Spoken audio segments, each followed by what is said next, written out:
ஒரு ஊரில் சமையல்காரர் ஒருவர் வசித்து வந்தார். பெயர் ராமு. அவர் சமையல் எந்த அளவுக்கு சுவையானதோ அந்த அளவிற்கு இனிமையானவர். அந்த ஊரில் அவரை அனைவருக்கும் பிடிக்கும். அத்தகைய பண்பாளன் ராமு சிறு வயது முதலே பல கஷ்டங்களை எதிர்கொண்டான். சிறு வயதிலேயே தன் பெற்றோர்களை ஒரு விபத்தில் இழந்துவிட்டான். நன்றாக படிக்கும் மாணவன் எனினும் அன்றாட தேவைக்கு கூட பணம் இல்லாததால் பள்ளி படிப்பை பாதியிலேயே கைவிட்டான். தனக்கு தெரிந்த சமையலை தொழிலாக மாற்றிக்கொண்டான். தற்போது 50 வருடங்களாக கோவில் மற்றும் வீட்டு விசேஷங்களுக்கு சமைத்து பரிமாறி வருகிறான். அவருக்கு ஒரு பெண் குழந்தை அமுதா, வயது 20. தனக்கு பண கஷ்டம் அவ்வப்போது இருந்தாலும் அதை என்றும் தன் மகளிடம் காட்டிக் கொண்டதில்லை. எந்த காரணத்தால் அவன் கல்வி தடைப்பட்டதோ அதே போன்ற பாதிப்பு தான் மகளுக்கு வரக்கூடாது என ஊரிலே சிறந்த பள்ளியில் படிக்க வைத்தான். அமுதா மிகவும் நன்றாக படிப்பாள். வகுப்பில் என்றுமே முதல் மதிப்பெண் பெற்று தேர்ச்சி அடைவாள். அப்பா மீது அதிக அன்பு கொண்டவள். ஆனால் அவரை விட அதிகம் படித்தவள் என கொஞ்சம் ஆணவம் கொண்டிருந்தாள். எனக்கு மட்டும் ஏன் இவ்வளவு கஷ்டம்? இந்த சின்ன வயதில் எனக்கு எவ்வளவு கடினமான சூழ்நிலையா என அமுதா அடிக்கடி புலம்பிக் கொண்டே இருந்தார். அவற்றை ராமு கவனித்துக் கொண்டு வந்தான். ஒரு பிரச்சனை முடிந்தால் இன்னொரு பிரச்சனை வந்து விடுகிறது. இதற்கு ஒரு முடிவே இல்லையா என என்ன வாழ்க்கை இது என நாளுக்கு நாள் அவள் புலம்பல் இன்னும் அதிகரித்துக் கொண்டிருந்தது. ஒரு நாள் ராமு அமுதாவை அழைத்து, ஏமா இப்படி புலம்பிக் கொண்டே இருக்கிறாய்? கஷ்டங்கள் அனைவருக்கும் பொதுவானதுதான். வாழ்க்கை என்றால் கஷ்டங்கள் இருக்கத்தான் செய்யும். இதற்காக வாழ்க்கையை வெறுக்கக்கூடாது என புரிய வைக்க முயன்றான். இல்லையப்பா, உங்களுக்கு ஒன்றும் தெரியாது. இந்த காலத்துல எங்களுக்கு 1008 பிரச்சனை இருக்கு. அதெல்லாம் சொன்னா உங்களுக்கு புரியாது. நீங்க இன்னும் உங்க காலத்திலேயே இருக்கீங்க என்றாள் அமுதா. காலம் என்னம்மா காலம்? கஷ்டங்கள் என்றும் ஒன்றுதான். சொல்லப்போனால் அன்று எனக்கு கிடைக்காத பல இன்பங்களும் வாய்ப்புகளும் இன்று உங்களுக்கு மிகவும் எளிமையாக கிடைத்துக் கொண்டிருக்கிறது. நாம் என்றும் வாழ்வின் இன்பங்களை எண்ணி பார்க்க வேண்டும், துன்பங்களை அல்ல என்று மீண்டும் புத்திமதி கூற முயற்சித்தான். அப்பா, சமையல் போல எல்லாம் எளிதுன்னு நினைக்காதீங்க, உங்களுக்கு ஒன்னும் தெரியாது என கூறினாள் அமுதா.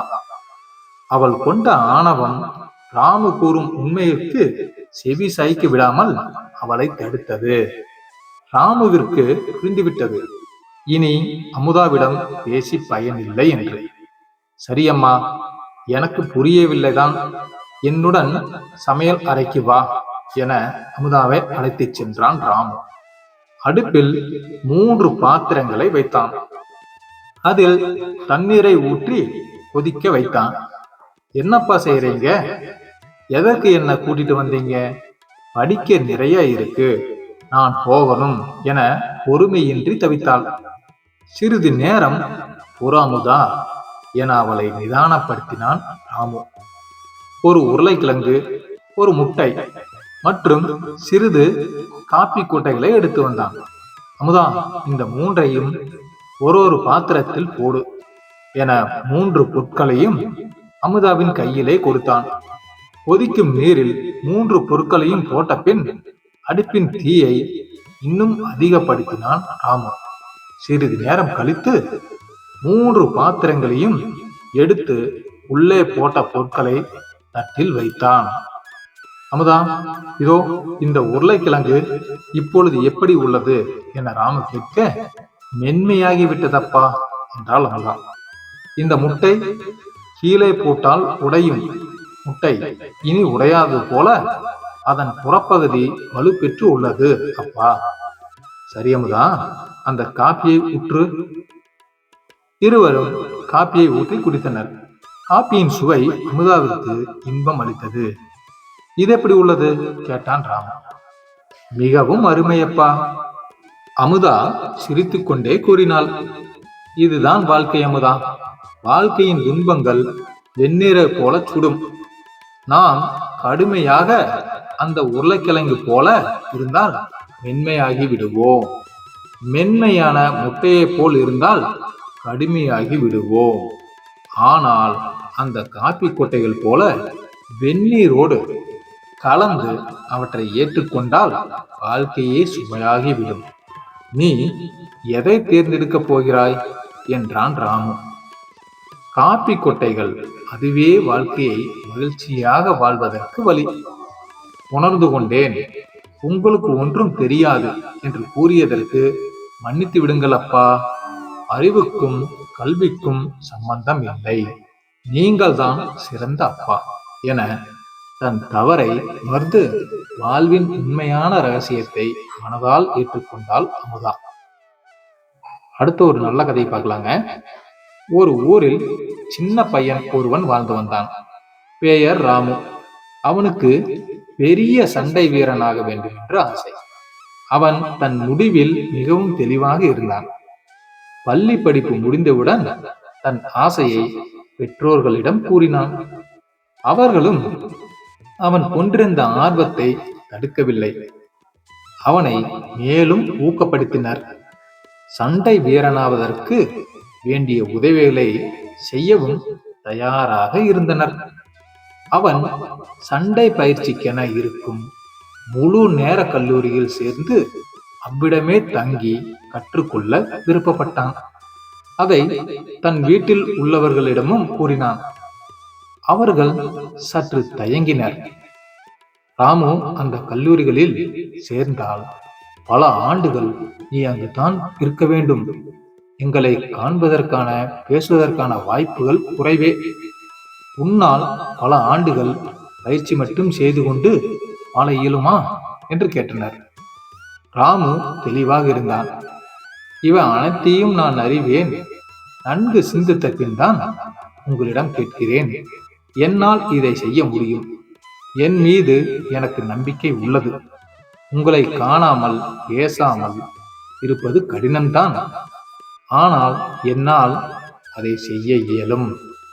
அங்கு சென்று விரைவாக பயின்று பெரிய மாவீரனாக வருவேன் என பெருமிதத்தோடு கூறினான். அவன் பெற்றோர்களும் நண்பர்களும் அவனை உயர்வாக எண்ணினர்.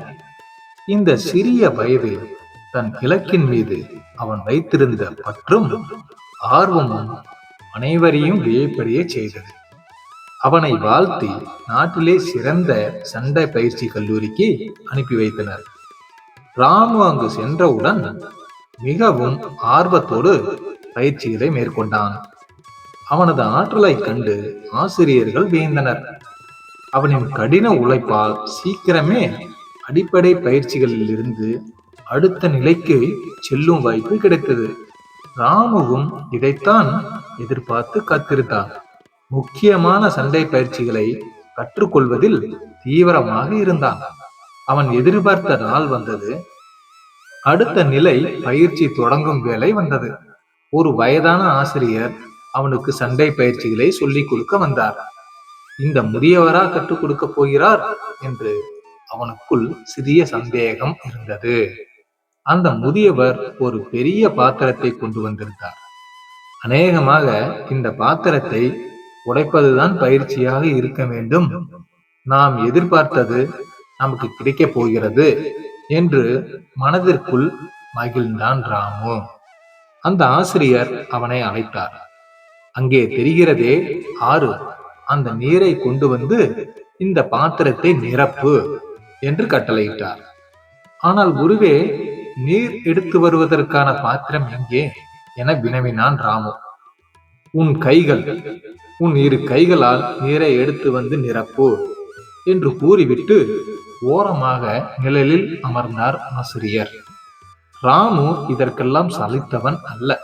இதை செய்து முடித்தால் சண்டை பயிற்சி கற்றுத் தருவார் என்று உடனே தன் பணியை செய்ய தொடங்கினான். கடுமையான வெயிலை சற்றும் பொருட்படுத்தாமல் நீரை அள்ளி வந்தான். அந்த பெரிய பாத்திரத்தில் கையால் நீரை எடுத்து வந்து நிரப்ப பல மணி நேரம் ஆனது. ஒரு வழியாக பாத்திரம் நிறைந்ததும் ஆசிரியர் எழுந்து வந்தார். இப்பொழுது நீ இந்த நீரை உன் கைகளால் அடிக்க வேண்டும். அப்படி செய்யும் பொழுது நீர் பாத்திரத்தின் வெளியே சிந்தும்.